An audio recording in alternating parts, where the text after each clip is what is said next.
Bienvenue pour cette nouvelle émission mensuelle. Voici un aperçu du programme dont nous allons tous profiter.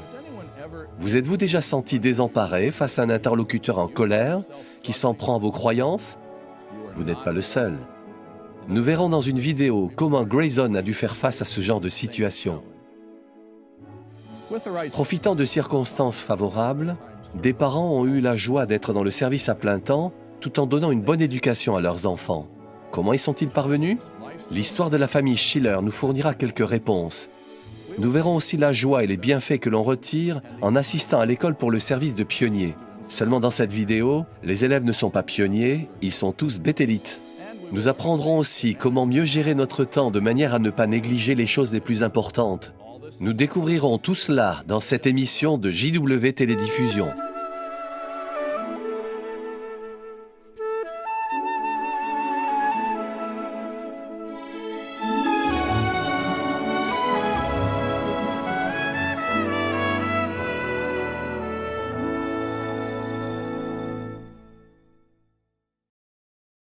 Beaucoup se rendent compte que le témoignage public est une méthode incroyablement efficace pour propager la bonne nouvelle dans leur territoire.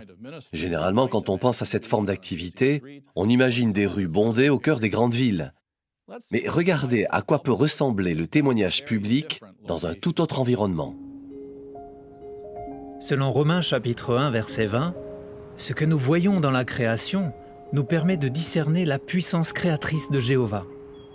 Quand on est dans un parc national et qu'on observe sa beauté, on pense immédiatement à ce verset. Certains font entre 1h30 et 3 heures de route pour participer à cette forme de témoignage. Les parcs nationaux sont souvent des lieux publics, ce qui nous permet d'obtenir l'autorisation d'y installer nos présentoirs mobiles. Ce sont de merveilleux endroits pour se détendre. Et quand les gens sont détendus, ils discutent plus volontiers. Ils croient déjà plus ou moins en Dieu, et cet environnement les fait réfléchir au sens de la vie. Alors quand ils voient sur nos présentoirs des publications traitant de sujets spirituels, ça les attire. On rencontre des visiteurs du monde entier, de toute culture. Et bien souvent, nous avons des publications dans leur langue. Nos présentoirs attirent beaucoup de personnes, et notamment celles qui n'ont pas accès aux ouvrages bibliques. Un couple chinois s'est approché et nous a dit « Merci de nous avoir donné une Bible dans notre langue. Ça a ensoleillé notre journée, c'était merveilleux. » Certains passent sans s'arrêter ou sans nous parler, mais ils voient le présentoir. Et ils se rappellent en avoir vu un à l'aéroport ou dans leur ville. Ils voudront en savoir plus ou iront sur notre site internet pour savoir ce qu'on faisait là avec ce présentoir. Des fois, en repensant à tout ça, on doit se pincer pour y croire. C'est extraordinaire. On nous a fait un beau cadeau en nous permettant de prêcher à l'aide du présentoir mobile dans un endroit aussi magnifique. Très bientôt, on ne fera plus des kilomètres pour visiter des parcs nationaux. Ce ne seront plus des endroits isolés. C'est toute la Terre qui sera un parc national. Quelle joie ce sera lorsque chacun pourra admirer l'œuvre d'art que notre Créateur nous a offerte. Quand on prend le temps d'observer la création, on discerne facilement les qualités de Jéhovah. Notre message a donc beaucoup plus de force quand on le donne dans un cadre magnifique qui attire naturellement l'attention sur la création de Jéhovah. Avant, bien sûr, il faut demander l'autorisation auprès de l'administration des parcs. En tout cas, cette idée de racheter du temps introduit bien notre discussion du mois. J'aimerais vous parler d'un bien précieux que nous possédons tous, le temps. Le temps est toujours une préoccupation dans nos activités quotidiennes. Plusieurs fois par jour, on regarde la pendule, notre montre ou notre téléphone portable pour savoir l'heure qu'il est. Pourquoi? Pour savoir si nous sommes en avance, à l'heure, en retard ou plus qu'en retard. Mais qu'est-ce que le temps? Selon un dictionnaire, c'est un continuum non spatial. Et d'après un autre, c'est ce qui se mesure en secondes, en minutes, en heures, en jours et en années. Il est presque impossible de définir le temps en termes simples, et la Bible n'en donne aucune définition. On peut donc penser que Jéhovah sait que nous ne pouvons pas pleinement comprendre ce qu'est le temps. Néanmoins, la Bible parle du temps. Elle montre que pour Jéhovah, le temps a beaucoup d'importance. La Bible nous encourage à utiliser notre temps sagement. Elle nous donne le merveilleux espoir de vivre éternellement pour des temps indéfinis. Une chose est certaine, chaque humain dispose exactement du même nombre d'heures et de minutes par jour. Les riches ne peuvent pas acheter des heures en plus, et les savants ne peuvent pas inventer des minutes. On ne peut jamais rattraper le temps perdu, pas plus qu'en mettre de côté pour l'utiliser plus tard. Et quand on y pense, nos journées ont exactement le même nombre d'heures que celles de Jésus-Christ quand il était sur terre. Et ce qui est sûr, c'est que personne n'a mieux utilisé son temps que le Fils de Dieu. On dit que le temps a bien plus de valeur que l'argent. C'est à chacun de décider ce qu'il va faire de son temps. Et dans ce domaine, un principe biblique peut nous guider. C'est l'apôtre Paul qui nous l'a donné en Philippiens 1, versets 9 et 10. Il a écrit au verset 9, « Voici ce que je continue à demander dans mes prières. » Puis, au verset 10, « Pour que vous puissiez vérifier les choses les plus importantes. » Le thème de l'émission du mois est donc « Réservons-nous du temps pour les choses les plus importantes. » Nous voici placés devant deux difficultés. Premièrement, nous devons déterminer ce qui est le plus d'importance. D'ailleurs, dans une traduction de la Bible, l'expression qui nous intéresse dans le verset que nous venons de lire est rendue ainsi. Discerner ce qui est plus important. Nous devons donc faire la distinction entre les activités qui ne sont pas très importantes et celles qui le sont vraiment. Nous avons des obligations comme subvenir aux besoins de notre famille, effectuer des tâches ménagères et s'occuper de nos enfants ou de nos parents âgés. Mais à cela s'ajoutent beaucoup d'activités importantes liées à notre culte qui méritent toute notre attention. Lire et méditer la parole de Dieu, étudier la Bible individuellement et pendant le culte familial, préparer les réunions de la congrégation et y assister, assumer nos responsabilités dans la congrégation et prêcher. Et puis, qui n'a pas envie d'avoir du temps pour se reposer, faire du sport, jardiner, se détendre ou passer du temps avec sa famille et ses amis? Avez-vous parfois l'impression que vous n'avez pas assez de temps pour faire toutes ces choses et que vous avez du mal à caser toutes les activités spirituelles dans votre vie bien chargée? Que ça nous plaise ou non, on ne pourra jamais ajouter une seule heure à nos journées, ni un seul jour à nos semaines pour faire plus de choses. Nous avons donc des choix à faire quant à l'utilisation de notre temps. Nous pourrons faire un maximum de choses si nous accordons la priorité à ce qui compte vraiment. Qu'est-ce que cela veut dire? Cela signifie qu'il faut décider quelles tâches sont les plus importantes et les faire en premier. En d'autres termes, fixons-nous des priorités. Un proverbe biblique illustre très bien l'importance d'établir des priorités.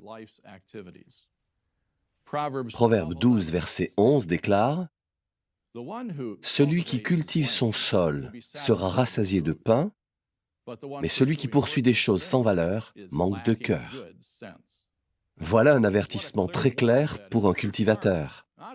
Il ne doit pas remplir sa journée d'activités sans valeur et gaspiller les précieuses heures qu'il doit consacrer à cultiver sa terre. Faisons un parallèle avec le chrétien. Celui qui travaille dur pour cultiver sa relation avec Jéhovah peut être sûr d'être béni. Mais celui qui se laisse distraire par des activités sans valeur met en danger sa relation avec Dieu. Comment éviter cela? Nos activités spirituelles demandent du temps. Ne consacrons pas ce temps à des choses qui nous empêchent de servir Jéhovah de toute notre âme. Par exemple, chaque jour, nous passons du temps à communiquer avec d'autres personnes. Mais avec qui devrions-nous communiquer en priorité? Commençons-nous notre journée en louant Jéhovah et en le remerciant pour une nouvelle journée de vie, ou bien en téléphonant à un vieil ami pour avoir de ses nouvelles? Bien entendu, il n'y a rien de mal à parler à un ami, mais il nous faut veiller à prendre le temps de parler à notre meilleur ami Jéhovah. C'est évident, il est plus important de parler à notre Père céleste. Prier Jéhovah devrait donc être une priorité. L'apôtre Paul avait encore des choses à dire sur la façon de gérer son temps. En Éphésiens 5, versets 15 à 17, il a écrit « Prenez donc bien garde comment vous marchez, que ce soit non pas comme des gens dépourvus de sagesse, mais comme des sages, rachetant pour vous le moment propice, parce que les jours sont mauvais. Voilà pourquoi cessez de devenir déraisonnables, mais continuez à comprendre quelle est la volonté de Jéhovah. » Parlons maintenant de notre deuxième difficulté, prendre suffisamment de temps pour s'occuper des choses les plus importantes. Paul nous encourage à faire le meilleur usage possible de notre temps. L'expression grecque rendue par « racheter le temps » suppose de racheter ou de prendre du temps sur d'autres activités. Il est donc bien d'analyser l'usage que l'on fait de son temps et de réfléchir à ce que l'on doit changer pour en racheter et en réserver pour ce qui est le plus important. Si nous comprenons quelle est la volonté de Jéhovah, nous voudrons réserver le plus de temps possible pour nouer avec lui une relation toujours plus forte et participer pleinement au service sacré. Vous êtes-vous fixé des moments précis pour les activités théocratiques? Les horaires de nos réunions sont fixes. Nous savons exactement quand notre congrégation se réunit en semaine et le week-end. Il faut juste veiller à ce que rien ne nous empêche d'y assister, parce que les réunions sont une priorité. Hébreux 10, verset 25, nous dit de ne pas les abandonner. Pour ce qui est de la lecture de la Bible, la préparation des réunions, le culte familial, la prédication, c'est à nous d'établir notre programme et de nous y tenir pour que ces activités deviennent pour nous des habitudes spirituelles. Par exemple, que fait en général votre famille le samedi matin? Beaucoup de familles ont l'habitude d'aller prêcher le samedi. C'est rare qu'elles laissent quelque chose les en empêcher. Elles considèrent que ce n'est pas le samedi matin qu'on prend un cours de musique, un cours de danse, un cours de cuisine ou qu'on fait du sport. C'est un moment réservé à la prédication. Ce genre d'habitude simplifie la vie de toute la famille. Le vendredi soir, personne ne se demande ce qu'il fera samedi matin. C'est déjà décidé. Tout le monde va prêcher. À l'inverse, si rien n'est décidé à l'avance chaque semaine, c'est-à-dire 52 fois par an, il va falloir discuter pour savoir si oui ou non la famille ira prêcher le lendemain matin. C'est tellement plus simple de prendre la décision une bonne fois pour toutes et de réserver ce temps pour la prédication, sauf en cas d'imprévu. Bien entendu, chaque famille choisira le jour de la semaine qui lui convient le mieux. Mais on a bien compris l'idée. On ne peut pas laisser au hasard notre participation à la prédication. En Marc 13, verset 10, Jésus a dit que la prédication devait être une priorité. Il a dit « Il faut d'abord que la bonne nouvelle soit prêchée ». Les activités liées au culte sont pour nous celles qui comptent le plus. Nous devons donc leur accorder la première place et leur consacrer suffisamment de temps. Cela suppose de réserver des moments bien précis pour renforcer notre relation avec Jéhovah et participer pleinement à l'activité de prédication. Ecclésiaste 3, verset 1 confirme cette idée. Il est dit « Pour tout, il y a un temps fixé, oui, un temps pour toute affaire sous les cieux. » C'est à nous de prévoir un temps fixé pour chacune de nos activités spirituelles.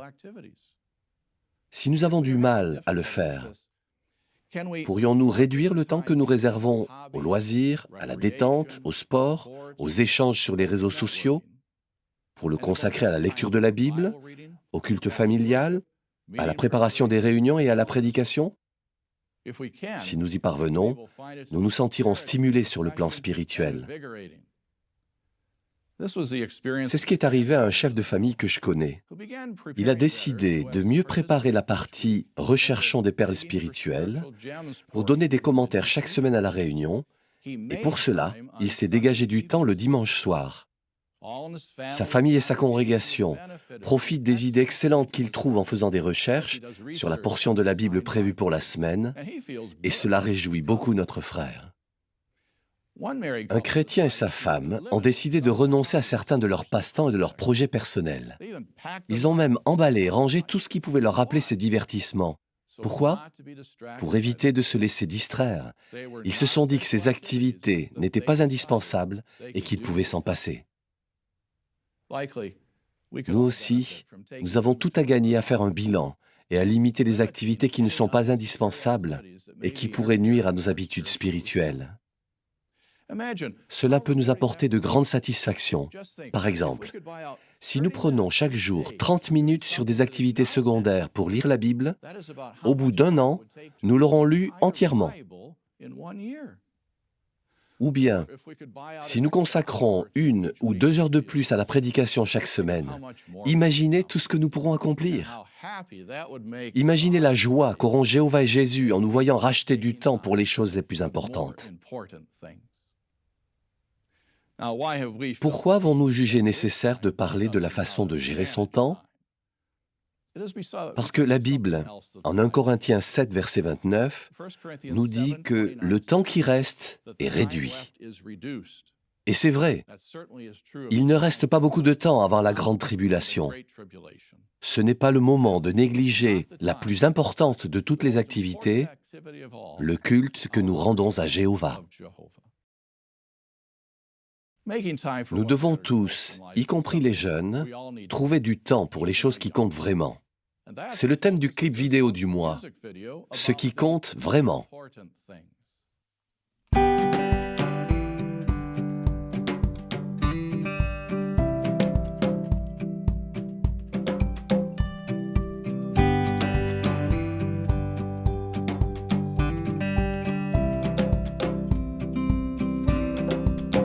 Chaque jour, il faut choisir et décider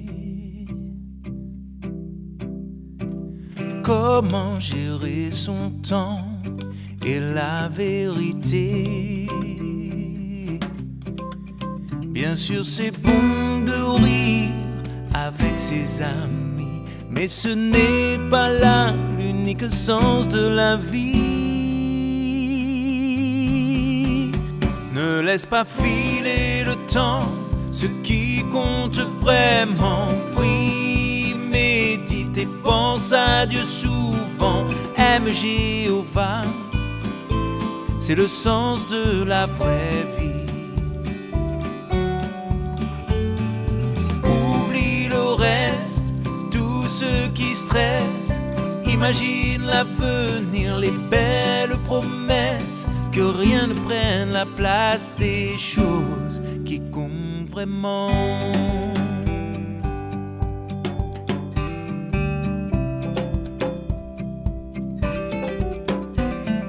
Face aux pressions d'une vie toujours plus chère,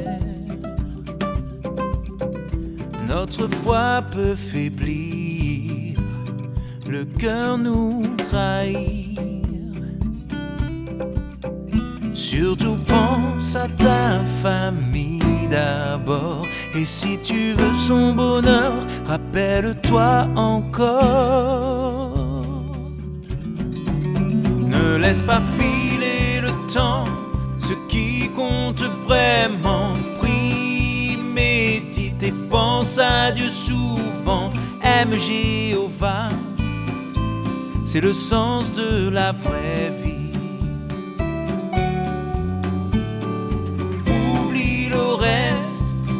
Ceux qui stressent, imagine l'avenir, les belles promesses, que rien ne prenne la place des choses qui comptent vraiment.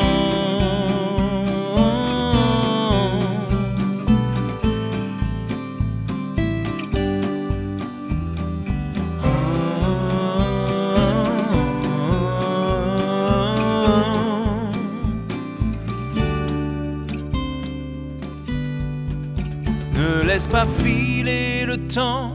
Ce qui compte vraiment, prie, médite et pense à Dieu souvent. Aime Jéhovah, c'est le sens de la vraie vie. Oublie le reste, tout ce qui stresse. Imagine l'avenir, les belles promesses. Que rien ne prenne la place des choses qui comptent vraiment.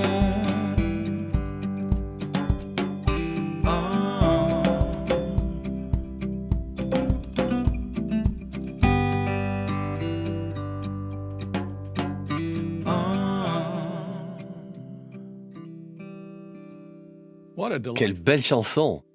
Les enfants qu'on voit dans cette vidéo sont adorables. Aujourd'hui, nous avons invité deux jeunes au studio, Logan et Eden. Merci d'être venus. Merci de nous avoir invités. Qu'avez-vous pensé de cette vidéo? Je l'ai bien aimée. Elle montre plein de familles qui font des choses pour Jéhovah. Bien. Ce que j'ai remarqué, c'est qu'ils étaient tous dans un endroit tranquille, pas dans une grande ville, avec plein de bruit.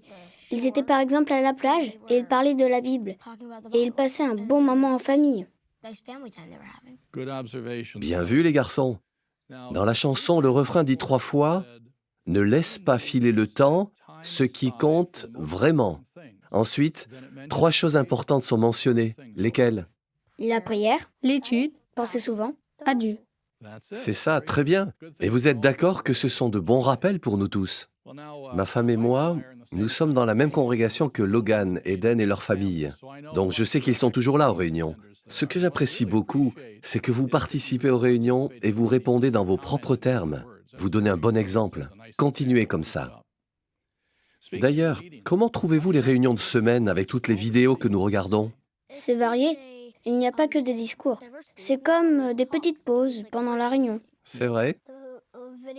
Moi, je trouve que les vidéos sont toujours super bien.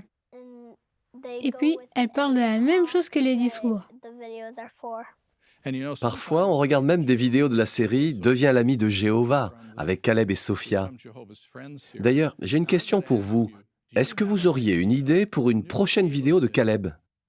Je crois que j'en ai une. Caleb est à l'école et on l'invite à un anniversaire. Il rentre chez lui et il montre l'invitation à ses parents. Ils discutent ensemble de ce qu'il devrait faire et ensuite, il parle à ses camarades. Mais avant ça, Sophia lui donne quelques conseils et lui explique comment être courageux. Bien. Et toi, Eden, est-ce que tu as une idée? Oui, on pourrait imaginer qu'un nouveau arrive dans la classe de Caleb. C'est son anniversaire. Alors il distribue des bonbons. Mais Caleb dit « Non merci ». Du coup, le nouveau lui dit méchamment qu'il ne s'amuse jamais, qu'il ne mange même pas de bonbons à l'école. Je pense que Caleb devrait en discuter avec sa famille. Et après, il pourra peut-être expliquer aux garçons pourquoi ils ne fêtent pas les anniversaires. Très bien. Je suis sûr que le comité pour l'enseignement du Collège central va réfléchir à vos suggestions. Nous vous avons fait venir au studio pour que vous m'aidiez à faire une petite expérience.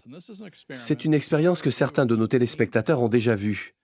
Et vous aussi, vous l'avez probablement déjà vue parce qu'on en parle dans le volume 2 du livre « Les jeunes s'interrogent, réponses pratiques ».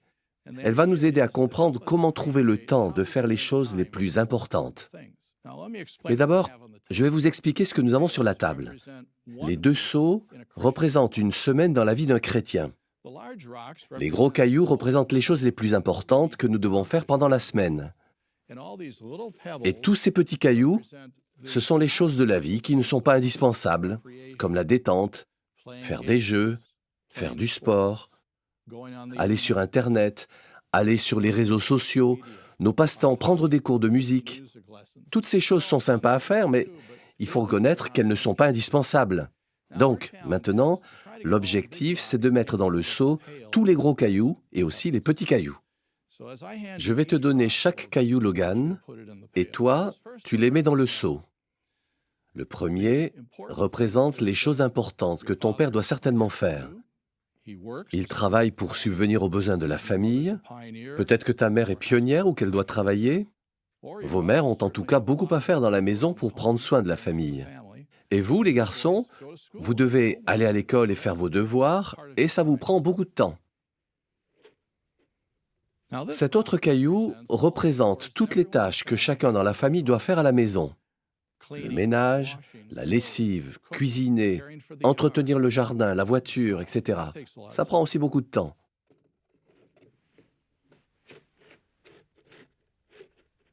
Et ce caillou représente un tiers de votre vie, le sommeil.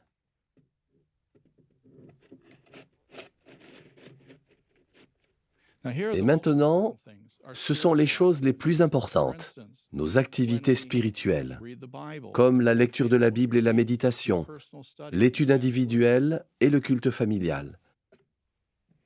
Ce caillou-là représente tout le temps que nous consacrons aux réunions. Nous les préparons, nous nous habillons pour y aller, nous nous y rendons et nous y assistons, en semaine et le week-end. Et celui-là représente le temps que nous passons en prédication le week-end. Ce que je ne vous ai pas dit, c'est que les cailloux ne doivent pas dépasser le haut du seau. Là, ils ne rentrent pas tous. Non. Parfois, c'est ce qui arrive dans la vie. Certains frères et sœurs sont tentés de prendre des décisions du genre « Je n'irai peut-être pas prêcher cette semaine » ou « Je vais rester à la maison au lieu d'aller à la réunion » ou encore « Cette semaine, je n'arriverai pas à lire la Bible, à étudier et à faire le culte familial. » Mais c'est une grosse erreur. Nos activités spirituelles, ce sont les choses les plus importantes de la vie. Alors, y a-t-il un moyen de tout faire entrer dans notre programme de la semaine? Voilà ce qu'on va faire. On va d'abord mettre les gros cailloux dans le seau vide. S'il te plaît, Logan, essaie de tous les mettre dedans.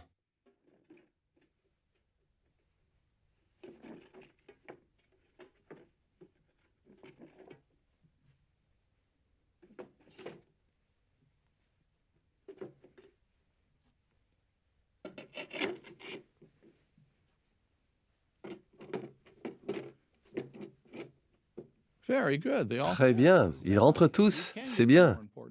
On peut arriver à faire les choses les plus importantes. Mais on a aussi besoin de temps pour se détendre, pas vrai? Eden, tu veux bien verser les petits cailloux dans ce seau? On verra combien on peut en mettre.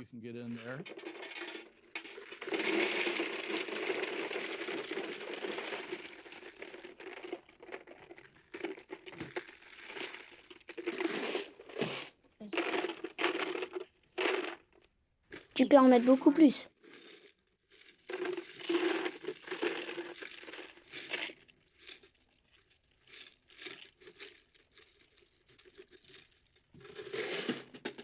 Très bien. Tu as vu tout ce que tu as réussi à mettre? Mais tu n'as pas pu tout mettre. C'est normal, parce que la Bible nous dit que nous devons racheter du temps pour les choses les plus importantes. Alors c'est vrai, on ne peut pas passer autant de temps qu'on le voudrait à se détendre, mais on veut faire les choses les plus importantes en priorité. Alors, que nous apprend cette petite démonstration? Pourquoi est-ce qu'on n'a pas réussi à mettre les gros cailloux dans le seau la première fois? Eden? Parce qu'on a fait trop de choses pour se détendre. C'est exact. Dis-moi, Logan, pourquoi est-ce qu'on a réussi à mettre tous les gros cailloux la deuxième fois? Parce que les choses qui ne sont pas indispensables, comme regarder la télévision ou jouer aux jeux vidéo, on les a mises en deuxième. C'est ça, nous les avons mises en dernier. Bien. Cela nous apprend qu'il faut mettre les choses les plus importantes en premier. Tout dépend des choses avec lesquelles nous remplissons en premier notre seau ou notre vie. Merci beaucoup pour votre aide, vous m'avez bien aidé. Vous êtes de bons proclamateurs du royaume. Continuez comme ça. Et on se revoit à la salle du royaume à la prochaine réunion. Avec cet exemple présent à l'esprit, intéressons-nous à la famille Schiller. Peut-on trouver un équilibre entre l'éducation de ses enfants et un programme spirituel chargé? Si les circonstances s'y prêtent, des parents peuvent-ils se fixer des objectifs spirituels, comme le service à plein temps? Écoutons leurs réponses à ces questions. Parfois, on nous demande, c'est quoi votre secret? Vous avez fait comment pour élever 6 enfants? On s'est marié le 16 septembre 1972, puis tout est arrivé en même temps, les responsabilités spirituelles et les enfants. J'ai été nommé ancien peu de temps après la mise en place de cette disposition. On partageait tout avec les enfants, même s'ils ne s'en rendaient pas toujours compte. J'étais surveillant de circonscription suppléant avec 5 enfants, et je crois que les enfants n'en étaient même pas conscients. En 1989, on était pionniers, et on a eu l'occasion d'apporter notre aide au Bethel pendant 1 à 2 semaines. À cette époque, Patterson était en construction. On s'est dit qu'on avait une vie peut-être un peu trop confortable. Un jour, on était au Bethel et j'ai dit aux frères, « Si vous avez besoin d'un médecin à Patterson, on est disponible. Enfin, on pourrait peut-être se rendre disponible. » À notre grande surprise, peu après, on a reçu un appel. « Vous auriez besoin de combien de temps pour vendre votre maison et ensuite venir ici ?» On est donc venu au Bethel avec 6 enfants. On a vendu notre maison à perte et on a commencé une nouvelle vie. On a vite compris qu'il ne faut refuser aucune affectation, et surtout pas parce qu'on a des enfants. Quand on est arrivé au Bethel, notre fille aînée avait 17 ans. Élever des enfants nous a aidés à rester humbles. Parfois, on pensait avoir compris comment s'y prendre avec eux, mais on s'est rendu compte que ce qui marchait avec l'un ne marchait pas forcément avec l'autre. À chaque fois qu'on se disait « c'est bon, je sais comment gérer », on avait des surprises. Ce qui était difficile, c'était de garder les habitudes spirituelles de base. Je rentrais fatigué à la maison. Ça aurait été si facile de ne pas faire le culte familial, ne serait-ce qu'un lundi. Ce sont ces habitudes spirituelles, toutes simples, qui, à mon avis, nous ont permis de garder notre équilibre. Je pense souvent à l'exemple que Jésus a donné à la fin du sermon sur la montagne. Il a parlé des fondations d'une maison qui ont été emportées par la pluie. Il n'a pas dit que c'était à cause de la tempête. Il a dit que c'était à cause des fondations. La foi de chaque enfant, et même celle des adultes, est mise à l'épreuve. On a donc tout fait pour que nos enfants aient un fondement solide qui résisterait aux tempêtes. Préparez-les. Tant qu'ils sont encore sous votre responsabilité, permettez-leur d'apprendre à avoir de bonnes relations avec les autres. Préparez-les à la vie d'adulte. On se disait, il y a des parents qui veulent que leurs enfants fassent des études supérieures. Nous, on leur a juste demandé d'être pionniers pendant 1 an. N'importe quel genre d'instruction profane permet d'acquérir des compétences pour obtenir un emploi. Mais la Bible, elle, nous apprend comment vivre. Elle contient des principes qui nous sont utiles pour notre vie de tous les jours. Tous nos enfants ont continué leur service de pionniers. Pour subvenir à leurs besoins, ils ont fait un peu de tout. Ils ont fait du ménage, ils ont travaillé dans la construction et dans la pose de toiture. Aucun d'entre eux n'a une vie compliquée qui le limiterait dans son service pour Jéhovah. Je voulais que mes enfants aient la vie éternelle, et je savais que je devrais les rendre à Jéhovah. Nous devons comprendre que nos enfants ne nous appartiennent pas. Ils appartiennent à Jéhovah. C'est quelque chose qu'on doit respecter. On ne leur dit plus ce qu'ils ont à faire. On est très reconnaissants et très heureux quand nos enfants prennent le temps de nous donner des nouvelles. Ils vivent si loin et ils ont tellement peu de temps. Tu t'en rappelles certainement pas, mais un soir avant que tu t'endormes, je t'ai demandé « Qu'est-ce que tu aimerais que Jéhovah te donne pour tout ce que tu as fait pour lui ?»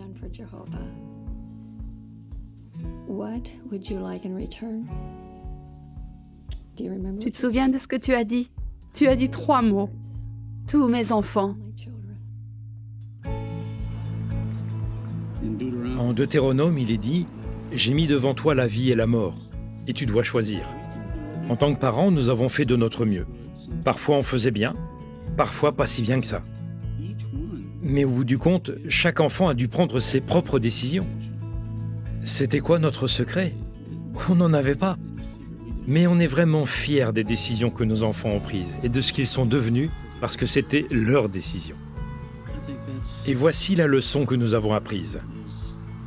Soyons toujours disposés à être utilisés.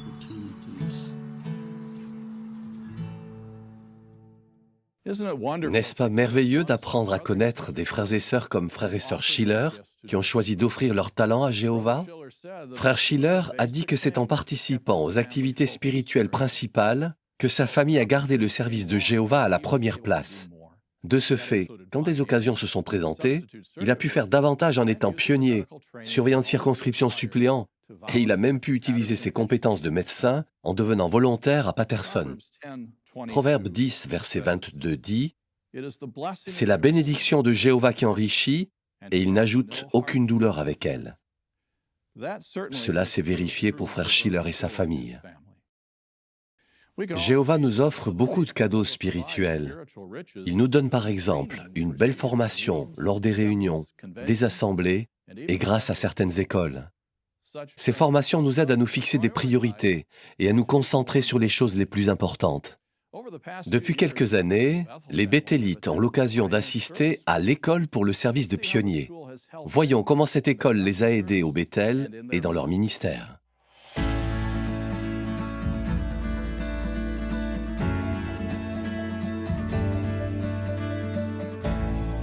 Ça a été un vrai plaisir pour nous, Béthélites, de pouvoir étudier pendant 6 jours. Ce temps que le Collège central nous a accordé pour étudier en profondeur les qualités de Jéhovah nous a énormément aidé à développer notre spiritualité. Pour beaucoup de Béthélites, ce cours a été comme un cadeau de Jéhovah parce que c'était la première fois qu'ils y assistaient.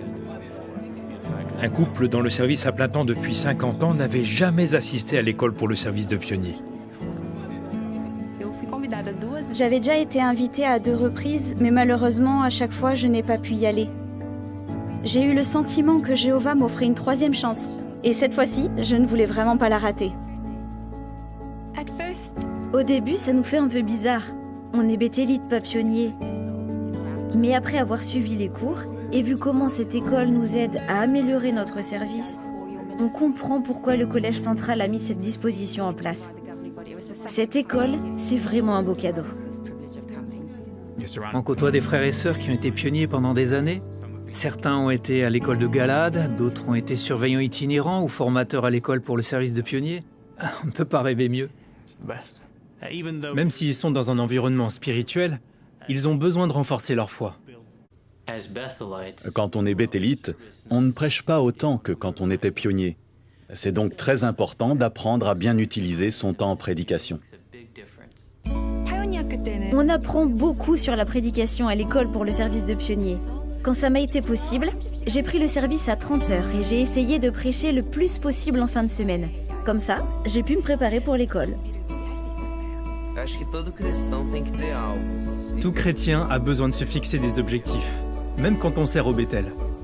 La chose la plus importante que j'ai apprise durant l'école, c'est que même si on est béthélite, on peut faire plus pour la congrégation et en prédication. Grâce à l'école, j'ai pris conscience que j'avais besoin de cultiver plus d'humilité dans mon service au Béthel et en prédication. On est très bien nourris spirituellement au Béthel, alors on peut facilement négliger notre étude personnelle. Les commentaires profonds des élèves et des formateurs m'ont vraiment incité à méditer plus en profondeur. Pendant l'école, j'ai dû étudier plus que d'habitude. Il a fallu que je me réserve plus de temps pour lire afin d'être bien préparé pour les cours. Cette nouvelle école a été une formation très pratique pour m'améliorer en prédication. Ce qui était vraiment bien, c'était les démonstrations montrant ce qu'il fallait faire ou ne pas faire. On a vu ce qu'il ne faut pas faire pendant un cours biblique. Il y a des points qui me concernaient. J'ai compris qu'il fallait vraiment que j'améliore ma façon de diriger les cours bibliques. Je me souviens d'une démonstration qui nous a appris comment donner le témoignage de manière informelle. Par exemple, quand on fait la queue à une caisse de supermarché. Cette démonstration m'a donné plus d'assurance pour prêcher de manière informelle. Pendant l'école, on a beaucoup appris sur Jésus. Il travaillait dur, il était zélé, il avait un intérêt sincère pour les autres. Son exemple m'a aidé à travailler avec plus d'ardeur et de zèle et à être plus abordable pour les frères et sœurs de mon service. C'est pour ça qu'on est au Béthel, pour soutenir l'œuvre de prédication. Donc peu importe notre forme de service, on participe tous à la même œuvre. Le fruit de l'esprit n'est pas seulement utile en prédication, mais aussi au quotidien, dans nos relations avec nos frères et sœurs. L'amour est une qualité essentielle quand on est béthélite. Je travaille au service informatique, mais je ne traite pas les ordinateurs avec amour. Grâce à l'école, je suis encore plus déterminé à montrer à mes frères et sœurs que je les aime. De toutes les écoles auxquelles j'ai assisté, c'est celle-ci qui a le plus influencé ma vie. En seulement une semaine, elle renforce notre foi, élargit notre vision des choses, éduque notre conscience et fait grandir notre amour. L'école nous aide à manifester l'esprit pionnier. Même si nous ne sommes pas pionniers, elle nous aide à comprendre que le service de pionnier a de l'importance et que la prédication contribue à notre bonheur de servir Jéhovah. En aucun cas nous ne voulons négliger notre participation au ministère. Nous avons vraiment apprécié l'accent qui a été mis sur ce point et comment cela nous aide à garder une relation étroite avec Jéhovah.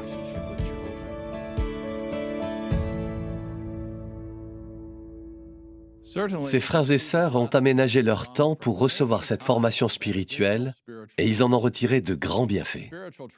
L'instruction spirituelle au Bethel passe également par le culte matinal. Beaucoup d'entre vous ont fait part de leur reconnaissance pour les cultes matinaux accessibles sur JW Télédiffusion. Écoutons frère Jeffrey Jackson, membre du Collège central, qui nous montrera comment mener une vie de serviteur fidèle à l'image d'Abraham. Imaginez un instant qu'on vous demande d'écrire votre biographie pour la tour de garde. Une fois remis de votre choc, comment vous y prendriez-vous? Vous avez certainement remarqué dans les nombreuses biographies de la tour de garde qu'en général, le premier paragraphe relate un moment décisif de la vie de cette personne. Par exemple, frère Eric Beveridge, qui sert avec nous ici aux États-Unis, a commencé ainsi: « Je vous condamne à 6 mois de prison. » Ces paroles retentissaient encore à mes oreilles quand on m'emmenait à la prison de Manchester.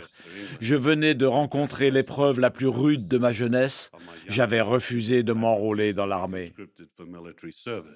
Un autre exemple, frère Harley Harris, qui a été missionnaire en Équateur pendant des années, commence son récit avec la date du 2 septembre 1950. Il dit « Nous sommes à une assemblée de circonscription encerclée par une foule hostile. Le maire a envoyé la garde nationale pour nous protéger.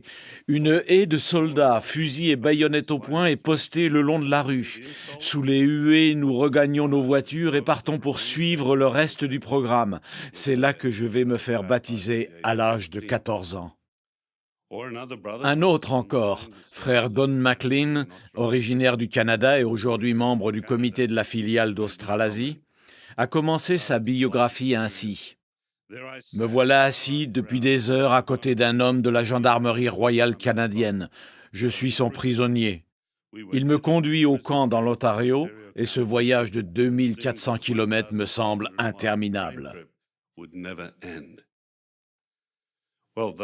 C'était à n'en pas douter des moments décisifs dans la vie de ses frères. Et vous alors?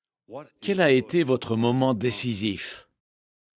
Vous pensez peut-être, personne ne m'a braqué un pistolet sur la tempe en disant « Tu dois décider maintenant si tu veux servir Jéhovah ou non ».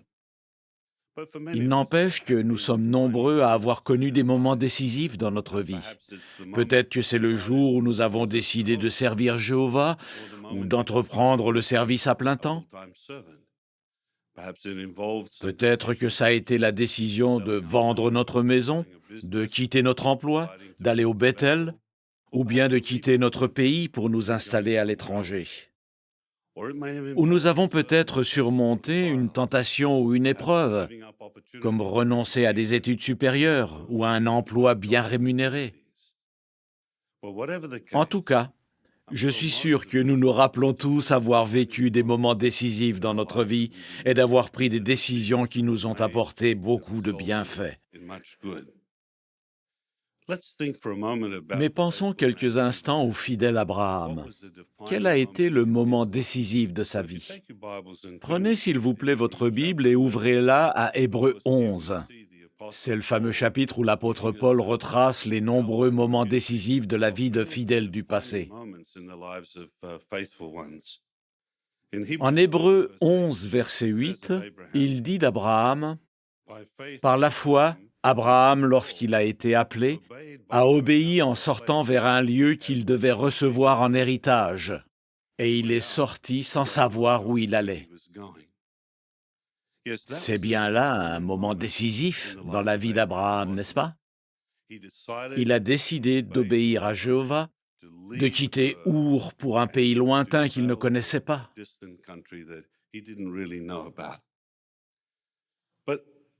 Mais est-ce la seule raison pour laquelle Abraham a obtenu sa récompense? Non. Lisons la suite au verset 9. Par la foi, il a résidé en étranger dans la terre de la promesse, comme dans une terre étrangère. Et il a habité sous des tentes avec Isaac et Jacob, les héritiers avec lui de la même promesse. Là, il ne s'agit pas d'un moment décisif, il s'agit plutôt d'une vie de fidélité. Abraham a été fidèle jour après jour. Quelle est la leçon? On sait qu'Abraham et sa famille ont traversé l'Euphrate pour entrer en terre promise en 1943 avant notre ère. Mais Abraham a dû attendre 25 ans la naissance de son fils Isaac, et 60 ans de plus celle de ses petits-enfants, Ésaü et Jacob. Finalement, il est mort après avoir vécu comme un étranger en terre promise pendant environ 100 ans. Quelle est la leçon? Même si Abraham a su prendre une décision ferme à un moment précis de sa vie, le verset 9 montre qu'il a avant tout servi Jéhovah avec fidélité, jour après jour. L'idée à retenir, c'est que ce ne sont pas les moments décisifs de notre vie qui déterminent qui nous sommes. Ces moments et ces décisions ne comptent que s'ils s'inscrivent dans une vie où nous montrons chaque jour notre fidélité. Soyons honnêtes, beaucoup de biographies de la tour de garde ont peut-être un premier paragraphe palpitant du genre « On m'a braqué un pistolet sur la tempe, fais ton choix, tu veux mourir? Tu es prêt à mourir pour Jéhovah ?» Mais après, quand on lit la suite de l'article, la vie de cette personne n'a rien de bien passionnant. Je suis désolé de dire cela, ça vaut aussi pour ma biographie. Pourquoi? Parce que, pour la plupart d'entre nous, la vie n'est pas une suite de moments décisifs, d'événements sensationnels. Notre vie se caractérise plutôt par notre fidélité à Jéhovah. En d'autres termes, il ne faut pas tout ramener au moment clé de notre vie et se dire « j'ai fait tel choix pour servir Jéhovah, j'ai surmonté telle épreuve, donc je serai fidèle quoi qu'il arrive ». Non, ces moments clés n'ont de la valeur que si on continue à être fidèle. N'oublions pas que beaucoup de personnages de la Bible ont vécu des événements décisifs. Prenez par exemple Salomon. Quel tournant dans sa vie quand il a prié Jéhovah et qu'il a été béni pour avoir demandé la sagesse plutôt que la richesse. Mais il n'est pas resté fidèle toute sa vie. Au bout du compte, ce moment décisif a perdu la valeur qu'il aurait pu avoir à cause de ce manque de fidélité. Et que dire de Judas Iscariote? A-t-il vécu des moments décisifs dans sa vie? Oui, quand il a décidé de suivre Jésus. Puis pendant la période où il a fidèlement accompagné Jésus, il a vécu quantité de choses passionnantes, exaltantes. Mais là encore, ces moments décisifs ne pèsent pas bien lourd au regard de son manque de fidélité.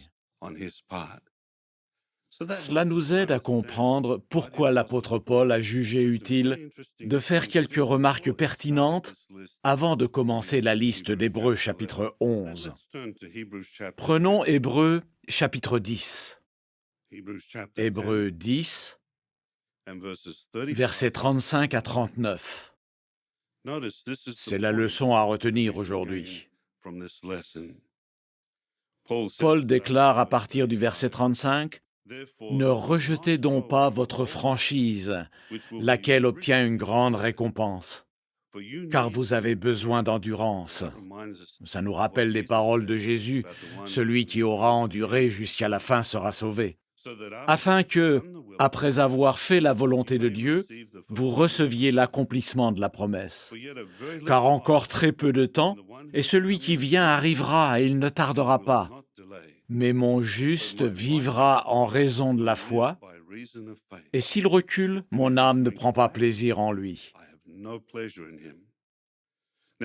Or, nous ne sommes pas de ceux qui reculent pour la destruction, mais de ceux qui ont foi pour le maintien en vie de l'âme. Quelle pensée encourageante. Donc, s'il nous arrive de faire un point sur notre vie, ne soyons pas déçus si nous n'avons vécu aucun événement spectaculaire. Souvenons-nous que ce qui compte, ce ne sont pas seulement les décisions prises à tel ou tel moment de notre vie, mais le fait de rester fidèle à Jéhovah jour après jour. Comme l'a dit Fred Jackson, il nous arrive parfois de vivre des moments décisifs dans notre vie de chrétien. Mais la véritable fidélité se démontre dans la manière dont on gère chaque jour des petits défis, comme par exemple quand quelqu'un attaque publiquement nos croyances. Cela vous est-il déjà arrivé? Étiez-vous mal à l'aise? Avez-vous eu du mal à trouver les mots justes pour vous défendre?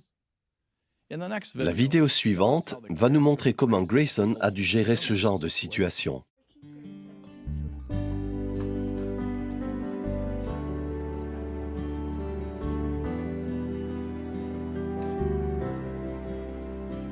C'était un de ces matins où tout avait l'air d'aller bien. En fait, depuis mon baptême, c'est une année tranquille. Ma famille est plus soudée que jamais. Je me suis fait de bons amis dans la congrégation. J'ai même commencé un cours biblique. J'étais content de surmonter mes craintes et de servir Jéhovah d'un cœur entier.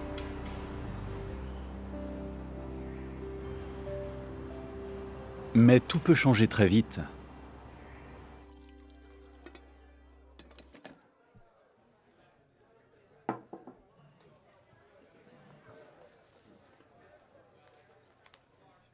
Tu sais quoi? Je crois bien que j'ai vu Grayson samedi dernier. Je crois qu'il fait partie de ces gens qui viennent te parler de la Bible. Attends, tu veux dire que Grayson est témoin de Jéhovah? Attends, je vais lui demander. Hey Grayson, Salut Ron. t'étais pas sur l'avenue principale samedi matin? Si, je suis témoin de Jéhovah. Tu sais ce qu'on fait? On parle aux gens de la valeur de la Bible. Désolé, mais là je comprends pas. Vous allez frapper à la porte d'inconnus pour défendre votre religion, mais vous n'êtes pas prêt à défendre votre pays? Pourquoi vous, les témoins de Jéhovah, vous ne faites rien pour votre pays et pour améliorer les choses?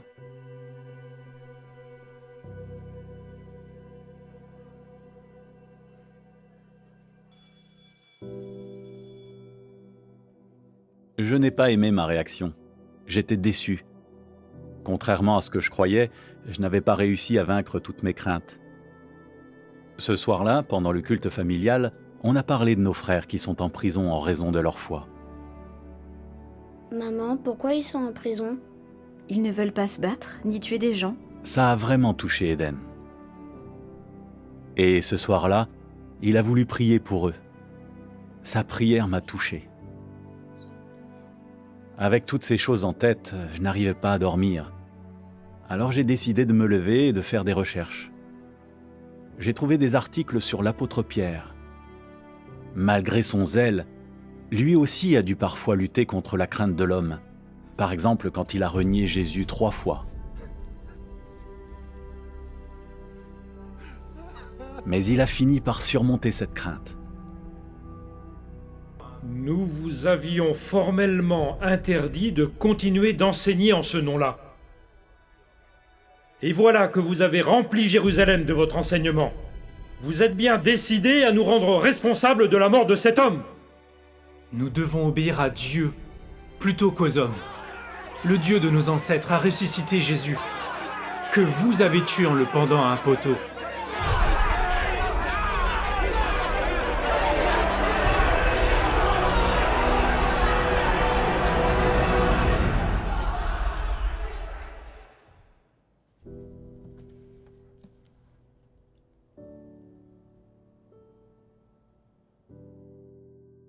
Toujours prêt à présenter une défense devant tout homme qui vous demande la raison de l'espérance qui est en vous.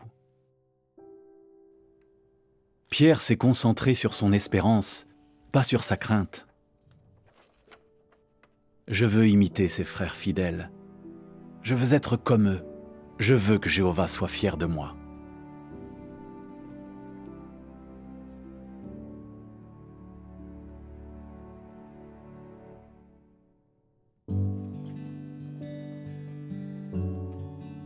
Le lendemain, je me suis réveillé en pensant à l'apôtre Pierre et à nos frères qui sont en prison en raison de leur foi.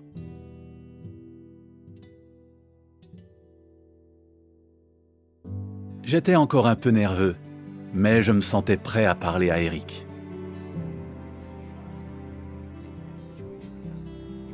Salut Ron, Eric. L'autre jour, je n'ai pas eu l'occasion de m'expliquer, mais si là vous avez un moment, j'aimerais bien qu'on discute. Ça ne m'intéresse pas. Désolé, Grayson. Je pensais que ça s'arrêterait là. Mais pas du tout. Ron m'a dit qu'il voulait en savoir plus. Peut-être que je ne me débarrasserai jamais complètement de mes craintes, mais grâce à mon amour pour Jéhovah et grâce à l'exemple de ses serviteurs courageux, je suis prêt à relever le défi. Je voulais te montrer quelque chose la dernière fois. Cet exemple est très utile pour nous. Prendre le temps de méditer sur des exemples de serviteurs fidèles du passé ou d'aujourd'hui peut nous donner le courage de défendre notre foi. Cela prouve encore que prendre du temps pour les choses les plus importantes, telles que la prière, l'étude et les autres activités liées à notre attachement à Dieu, nous aide à rester fidèles. Avant de conclure l'émission, faisons un petit tour en Hongrie. Les touristes qui visitent ce pays, situé au cœur de l'Europe, apprécient sa délicieuse cuisine, ses vins, sans parler du charme de l'immense plaine de la Puszta. L'eau joue un rôle essentiel dans ce pays, qui compte de nombreuses rivières, des lacs et des sources thermales. En Hongrie, il y a plus de 21 000 proclamateurs et près de 300 congrégations. Ces frères et sœurs offrent à tous l'eau de la vérité, malgré de graves difficultés économiques. Au cours des 10 dernières années, le nombre des pionniers permanents a pratiquement doublé. En 2016, un pré-groupe en langue lovari a été créé. Cette langue est parlée par de nombreux Roms de Hongrie.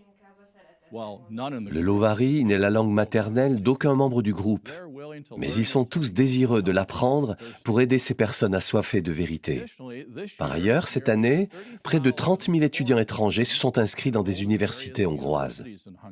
C'est donc un territoire extrêmement varié qui s'ouvre aux congrégations et aux groupes d'expression étrangères.